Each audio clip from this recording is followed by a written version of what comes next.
Hello, hello, hello, and welcome to another episode of Hear Their Voices. This is an Icon podcast. My name is Priscilla Ozodo Acevedo, and it's such a joy to be with you all here. For those of you who are joining us for the first time, or you just randomly clicked something that was scrolling on your Facebook, Icon is the International Committee on Nigeria, and we promote human dignity, the right to live, religious freedom, and we are all about the protection of the vulnerable against all forms of persecution in Nigeria. Again, I'm your host, Priscilla Ozodo Acevedo, and it's such a joy to be back here.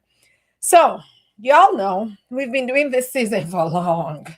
And in this season, it's been all about speaking out. We've been inviting you and inviting our guests to speak out on behalf of the situations going on in Nigeria, particularly. We started this whole campaign by speaking up for Leah during her birthday in February. We started this hashtag, Speak Up for Leah Sharibu, Speak Up for Leah, Free Leah. Continue to share our posts, okay? We need more post sharing. All right. Last week we had Pastor Stanley, and he shared some specific stories about communities in Kaduna that are daily struggling and going through persecution because of their faith, because of the terrorist activities going on in Nigeria. And he gave us kind of like an inside view from somebody who has been supporting a lot of those communities. Today we are kind of taking a little bit of a bend, still focusing. Oh, before we go on, I just got my notification. I don't know if you got your notification, but we do this every week. Don't forget to do it. Just do it.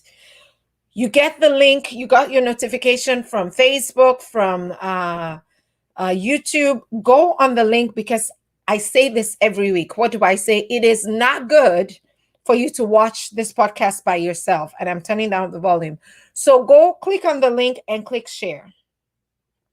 And somehow click share.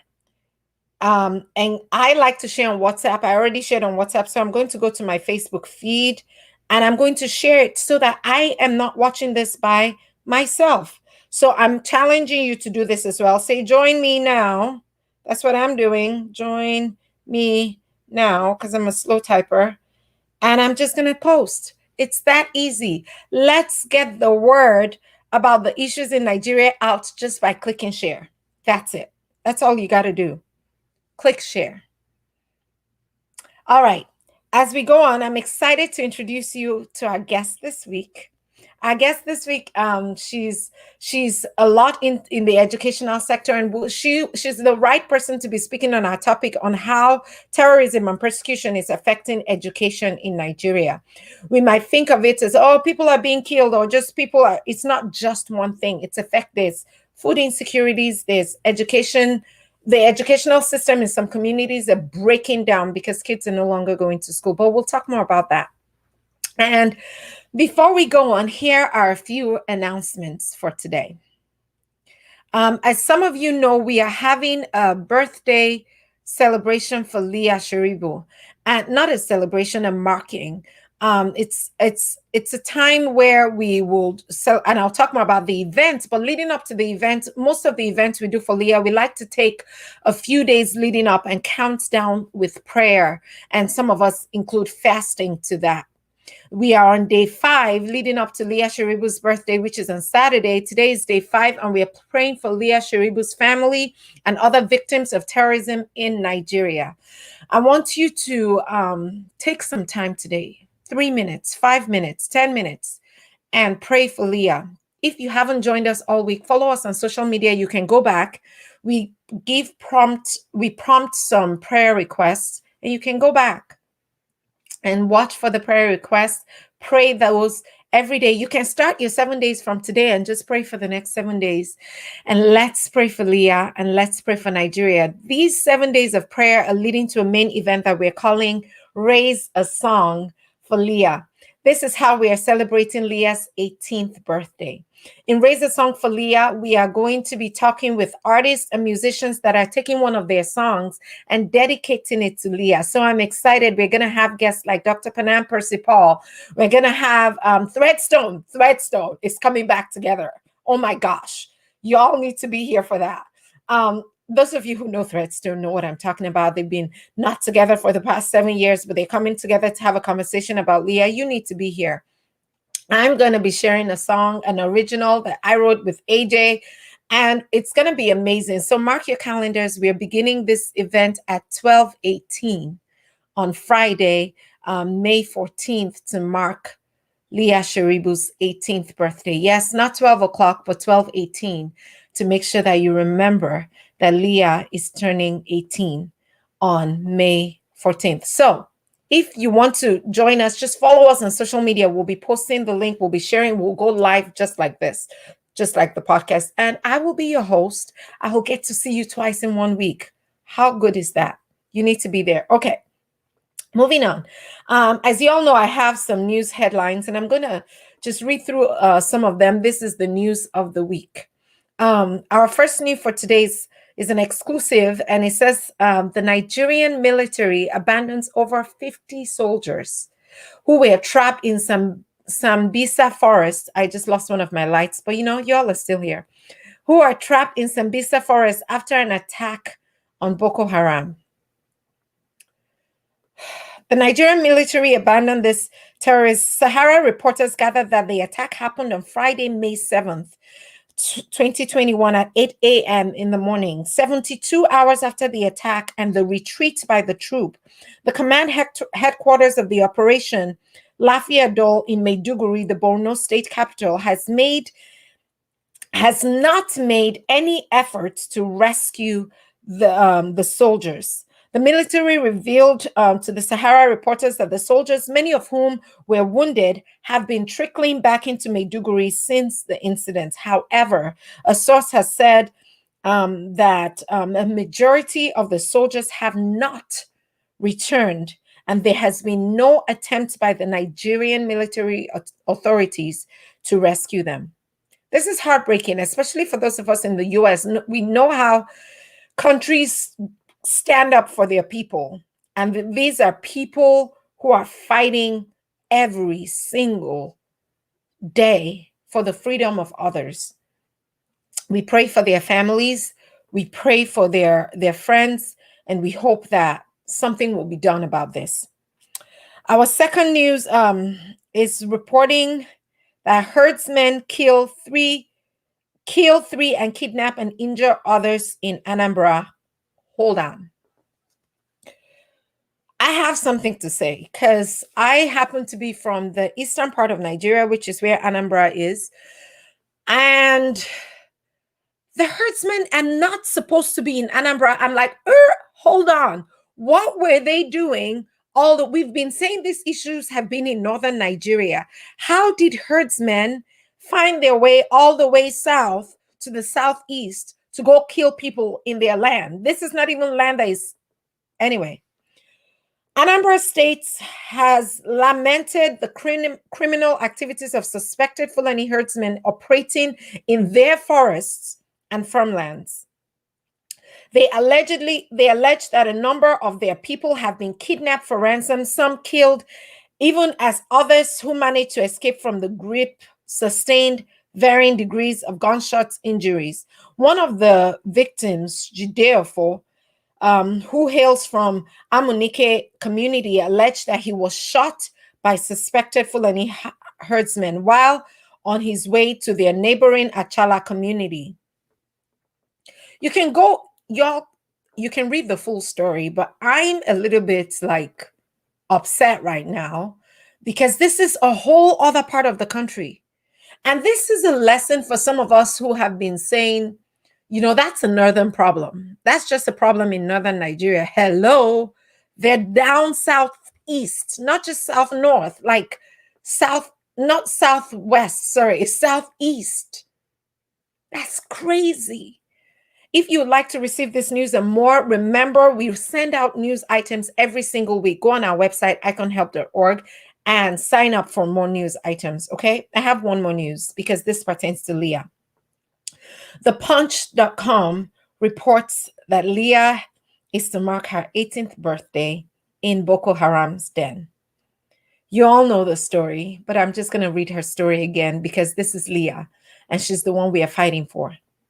Leah Sharibu will never have imagined that she will still be in captivity 3 years after she was kidnapped by rampaging Boko Haram terrorists who invaded the government science school technical college in Dapchi, Yobe State on the evening of February 19th, 2018.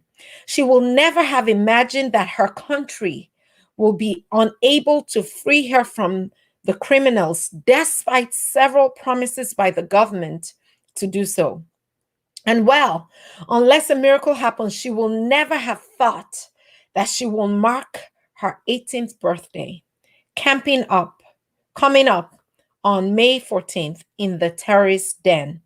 Sadly, this is her current fate, and she has cried and begged for help. She has asked the President, Major General Muhammadu Buhari, retired, to come to her aid. Her family, and indeed many Nigerians and all of us, have also cried for help on her behalf. But despite endless tears, help seems to be far away from Leah Sharibu. This was a statement Leah made about 6 months, a recording that was received about 6 months after she was kidnapped. She says, "I am Leah Sharibu, the girl that was abducted from GGSS Dapchi.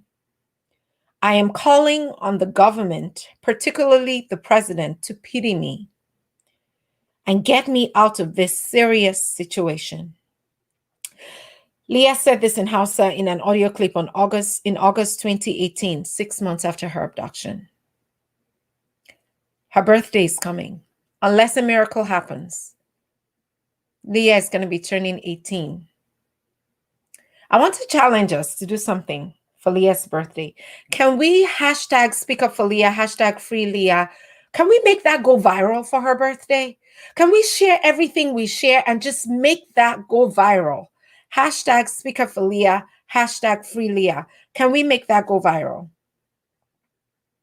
That's the news of the week, and we will be heading into our interview for the day. For more news updates, like I say, follow us on Facebook, go on icanhelp.org and sign up to receive our news updates every week. I'm signed up, so I'm just literally pulling this from the news updates. You can get that too, so go sign up and receive this and more. I'm not able to give all of the news sometimes, so you receive this and more. I'm excited to welcome our guest today, because just as we're talking about Leah and how her education has been paused, our guest is able to speak into the importance of education in Nigeria. Our guest is Pepe Wonosikou. She is the director of Title III at St. Paul College, and in this capacity, she oversees and leads the implementation of grant activities in collaboration with campus stakeholders to enable the integration of activities between academic and student affairs division of St. Paul's College. Prior to that role, she served as associate director of the Humphrey Fellowship Grant and the College Ready Grant director at St. Paul's College. Her impact has resonated not just locally but internationally as well, where she founded the Newman School in her native Nigeria. The Newman School project is an ongoing mission to help provide children of Newman, Nigeria, with better education so that they can become pioneers of a brighter future. I love that. And some of her professional roles have included program director with Northside Achievement Zone in Minneapolis, student advisor, and multicultural center coordinator. She holds a master's degree in public affairs from the University of Minnesota's Humphrey School of Public Affairs. She currently resides in Minnesota, which has benefited from her empathy, her drive, and her commitment to social change in many ways. Join me to give a warm icon welcome to our guest for today, Pepe Wonosikou. Thank you. Thank you for having me and for that lovely introduction. I'm really excited to be here today and be engaged in this very important conversation, which is timely. Yeah. So thank you again for having me. Yeah, I'm so excited to have you. I feel like I've known you because I told you earlier, you have the face of my best friend. So I'm like, I'm gonna just talk to you like I'm talking to my I best friend. love it. Let's do it. Let's do it. If that's okay. Yeah. So, just to kick us off, in your opinion, what is the advantage and importance of education in general? You're an education professional, and education is suffering in Nigeria. But before we even go into in Nigeria, many people don't stop to think about the privilege of just, your child turns 5, you send them to, kindergarten. They turn 6, they're in grade 1, and they just go through grade school. What is the advantage of education in general? So it's been interesting because you'll see news feeds that read education is on the brink of collapse in Nigeria, right? So the importance of education, I think, is that it's a human right, and there's no child that should be left behind, Yeah. regardless of their socioeconomic background, regardless of the situation in their country. I think that it is in the best interest of our society to ensure that young people have access to primary school education and a Yeah. quality education at that. Mm. Those are equally important, not just access to the education, but a quality education. And Yeah. currently, our insecurity is hindering that, and it's making it difficult for a lot of young people to obtain an education. And so I think that a society without educated citizens really have a challenge ahead of them. And Yeah. particularly in Nigeria, we've seen what's going on. You cannot have an uneducated society and expect to develop. Hmm. Pepe, I saw a video a few weeks ago, and there was this mother. It was one of the mothers of the girls that were kidnapped recently, and the girls had not been returned yet. And at that point, she said, "If my daughter ever comes back, I will never send her back to school because of the lack of education." Can you talk a little bit about some of the long-term effects of this lack of education? Because now there's generations of kids that are being held back from school just because their parents can't guarantee that they'll come back. We're talking about Leah. If she wasn't in school, she'll still be home right now. And I can imagine her mom is saying, "I wish I kept her at home." What are the long-term effects of a lack of education for any specific race or ethnic group, or this people groups that there's kids from the ages of 0 to 15 that are completely out of school, well, to 18 really, that are completely out of school? Well, I think one of my heroes, Kofi Annan, former Mhm. UN secretary, Mhm. one of the ways he talks about education, and I want to cite him here, is Mhm. education is, of course, I mentioned as a human right with immense power, right, to Mm. transform a society. Mhm. So, on its foundation, it rests on the cornerstone of freedom, democracy, and sustained human development. So, Mm. if we are unable to guarantee safety for young people who are being kidnapped and young people who are not able to access education, it is going to impact the future of our society. It is going Mm. to stifle development and growth. It is going to, I think, more than likely, we'll see young people who are engaged in criminal activities. We're going to see young women will continue to be married earlier. Yeah. We're going to continue to see a society that has forgotten its children and has not Mm. held to that promise. For the future of the country. So it is on the brink of collapse. I think if Yeah. we do not do something about fostering and improving education for young people, we will not have a society that lifts people out of poverty, and we will continue to see the economic burden for years and years to come on the rest Mm. of society, and Mm. ongoing insecurity as well. I think will be Yeah. something that we're going to have to address and will continue to grapple with. Yeah, it's like a vicious circle because the insecurity brings the lack of education, but the lack of education leads to more insecurity because these families have nothing to fall back on. And I read somewhere recently that they are being poached. Young kids are being poached by Boko Haram because they Mhm. have the funds, they have the money, and they're not in school. So they're being poached to become warriors for terrorist groups. And it's just this annoying, vicious circle.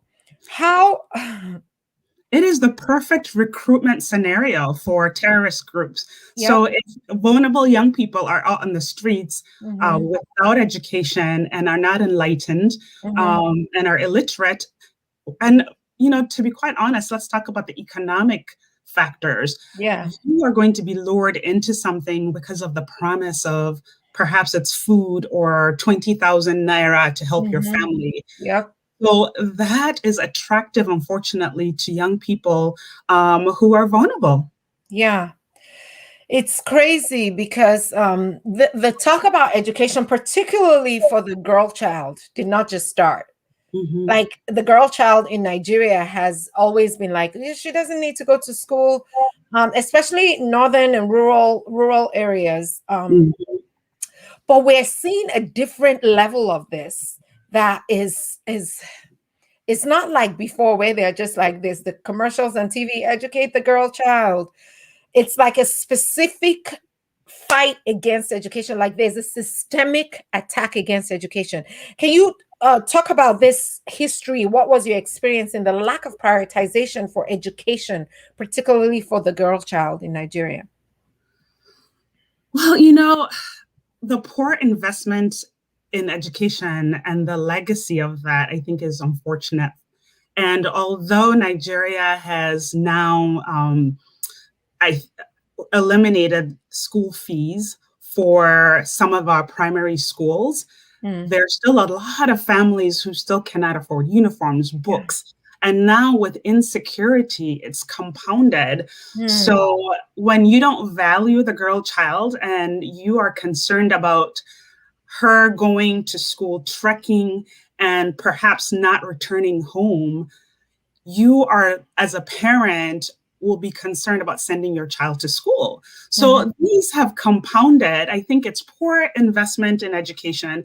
It's some of our customs and also just economic realities that a lot of our communities are facing. I think that get in the way of prioritizing education Yeah. for the girl Yeah. child. Yeah. Because we are in fear of the insecurity, but also have some customs that I think sometimes can be a barrier Yeah.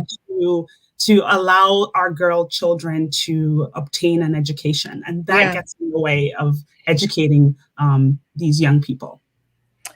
Pepe, correct me if I'm wrong, and this is not even on our list of questions, but for me, growing up, it was a lot of, oh, you need to do this so you can be a good wife. You need to do this so you can be a good mother. And the role of the girl child as being only wife or mother, the priority wasn't education. So now adding insecurity to that, they'll be like, I beg, sit at home. We will teach you how to cook Right. and how to take care of children. We're socialized differently as young women. We're socialized with the expectation that we're going to start a family, take care of that family. And depending on your, again, socioeconomic background, where you're coming from, this is expensive. So if I educate you and then you get married, I'm losing all the resources that I've invested. So I'd rather allocate that money to a boy who I know will carry on the last name of the family, as opposed to marrying and taking care of her husband's home. The husband is expected to then carry on that burden and also support the wife's family, right? And so there's no impetus for investing in the girl child. And this is starting to change in our society, but is still a challenge, and which we've mentioned has been compounded by kidnapping. And a lot of families also would rather marry their children early because if I send you to school and you get pregnant or you're interacting and engaging in behaviors that deem disrespectful to the religion, then that's an issue. So I might as well marry you off early to eliminate any of this embarrassment that you may bring to the family. And as a result, we know how young women who marry early tend to suffer. We have domestic violence. It's poor health outcomes. There's just so many challenges that these young women face as opposed to being able to contribute to the family. And if a young woman gets an education, she's at least able to contributes economically to the Mm-hmm. home. Mm-hmm. And we don't value or see that when we're in our society when we think about educating the girl child. Yeah. I love that you said that, because and I'm sitting on this a little bit for our viewers, because I want you to realize that the issue of education for the girl child didn't start with this issue of terrorism and persecution in Nigeria. However, that has taken a big hit because now that has worsened the situation. Now girls, parents that had been convinced to send their children to school have reneged on that decision. When you're worried, when you can't go out to farm and you can't feed your family, sending your children to school becomes less of a priority. Mm-hmm. This lack of security has really, really impacted what's going on in Nigeria. um, Pepe, can you tell us a little bit about your school, the Newman School Project, and what led to that, and what inspired you to start creating that, and what would you like to see as a result of that? Well, in terms of being a product of that community, I traveled home maybe 15 or 10 years ago, let's say. And I was visiting a primary school, and immediately, just when you've been away from home for so long and you see the need, you see young people sitting on a mat in a classroom, the lack of resources and prioritization by our government to invest in education. And also the fact that we send these remittances to family, but there are folks who don't have those connections outside of the country. I wanted to create an opportunity where young people, regardless of their situation, regardless of the community they came from, where they could have access to quality education and just a desk and a blackboard, a chalkboard, sit down and earn and work on your education and pursue your goals and dreams. So with the Newman School Project, it was just to support an existing institution with resources so that they're able to continue the work without worrying about all the resources that they need, but could focus on educating children and giving those young people hope and an opportunity beyond primary school so that they can pursue their dreams and hopefully university one day. And so that was really the impetus for the Newman School. It's to fill the gap, to really address some of the gaps in our community, and that ordinary people can actually contribute to this change. That's beautiful. The Newman School Project operates in northern Nigeria, right? In Adamawa State? Yes, correct. It's in Adamawa State. So we are shifting based on need. So what happens with the projects are really now focusing on what the gaps are. When we first started, we were addressing primary school education.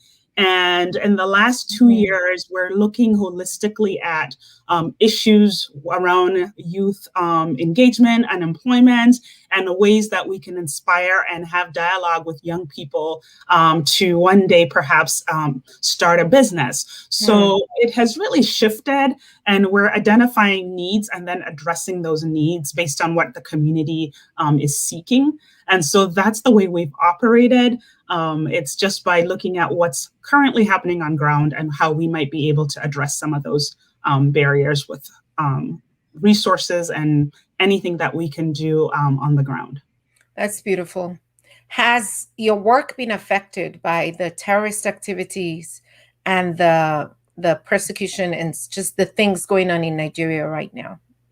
I mean, I think education everywhere has been threatened due to insecurity and due to the current environment in Nigeria, right? So you have young people and families that are traumatized. So let's talk about the trauma. So I think one of the things that we probably do not talk about is the collective trauma that people are experiencing, the families or communities, the fear. We live in constant fear of being attacked by extremists. So I think that's one of one of the major issues is Hmm. people are concerned about their safety, or whether it's being kidnapped in school or your village being attacked. Yeah, yeah. So there's constant trauma, and I don't want to go as far as to say PTSD. I think we should. I think we should.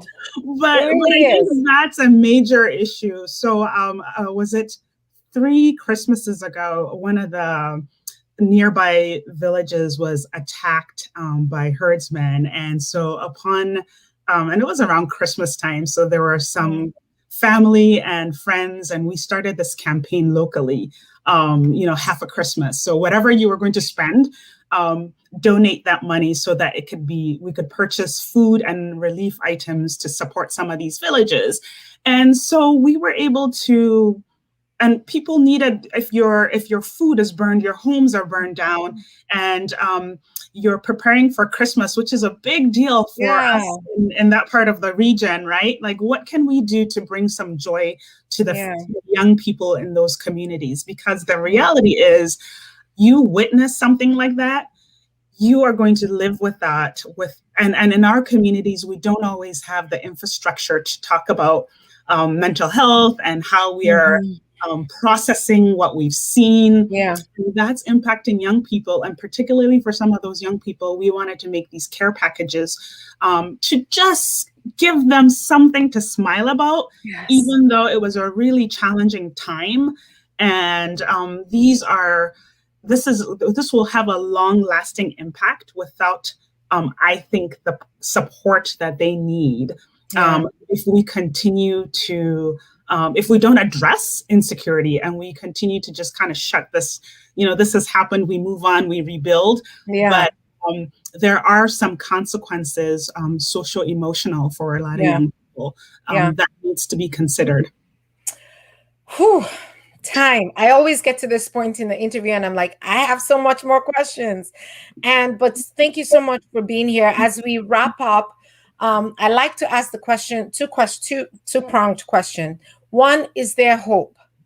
And two, how will you challenge people in the Nigerian diaspora to speak up, to get involved? I love the idea of half a Christmas. I'm like, if 50 different people are doing this, how will you challenge us and Nigerians everywhere, both at home and abroad, to get involved with the fight? And if there's hope, how can we be involved?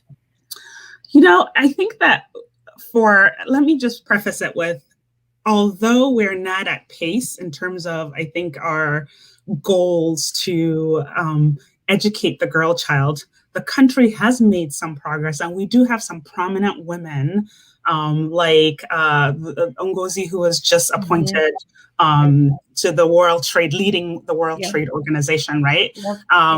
So we have women who are paving the way, and I hope that is inspiration to young people and young women in Nigeria and all over the world. So there are women who I think are doing really good work in various sectors that are inspiring us, and there is hope. And so for folks in the diaspora, my call to action would be, when you think about the girl child and the money that you're sending home, sponsor someone that is not a family member. Sponsor someone that works for the house boy or the house girl. Make sure that those young people have access to education. That's something that might be small for you, but could transform the life of a young person. And especially when you see a young person with potential, mentor them informally, encourage them. And I think these are actionable steps that we can take because we all know someone, and we take care of our family for the most part, right? And so why don't we extend that support to include folks that are outside that nucleus, and offer some resources that allow us to reach more young people and train or educate more young people. And it doesn't always have to be that formal education. It could be, I want to be a seamstress. Like, could you offer money to support that training, some of these initiatives? And that would be my call to action. Think about those folks that you might be able to impact by, it could be $100, it could be $200. annually think about ways that you can also help further development in our country by supporting a child. That's beautiful, because we don't think about supporting our country as supporting a child. Thank you so much, Pepe. It's been such a joy. I'm going to be connecting with you. I'm going to be texting you because I'm like, you're my new sister. Okay. So It's been a it's pleasure. such a blessing. And for our audience, just if you would like to connect with Pepe and hear more about her work, we will scroll her information on the screen right there, her Facebook and Instagram contacts. You can follow her. You can ask her questions. I'm sure she'll be excited to hear from you and to answer some of your questions. I really appreciate your time. And I always say this about all our guests. Maybe next season we'll just scroll and do a part 2 with everybody that has come in. But I hope we get to talk to you again soon. Thank you so much. Have a Thank good you. one. And thank you for the work you're doing to amplify our voices. Yes. Thank you for lending us your voice. Thank you. Yes. And so, everybody, this has been yet another episode. And yes, I went over time again because we need to hear these things, y'all. We need to hear these things. You remember, if you can't watch it all now, you can get it on your podcast on Google Podcasts and Spotify and Apple Podcasts and all the places, podcast places. You can listen to it on your run, replay it, share it with somebody who does podcasts. This stuff is real, y'all. It's beyond just people being killed, people being kidnapped. It's affecting the next generation by affecting education. So let's get the word out there really, really loud. Click share. It's been a pleasure. Again, my name is Priscilla Ozodo Acevedo. It's been a joy to be your host here. See you next week, same time. Wait, see you on Friday for Leah Sharibu's birthday at 12:18. See, I was testing you all. I was testing you. See you on Friday, 12:18 for Leah Sharibu's birthday. Have a good week. Have a blessed rest of your week.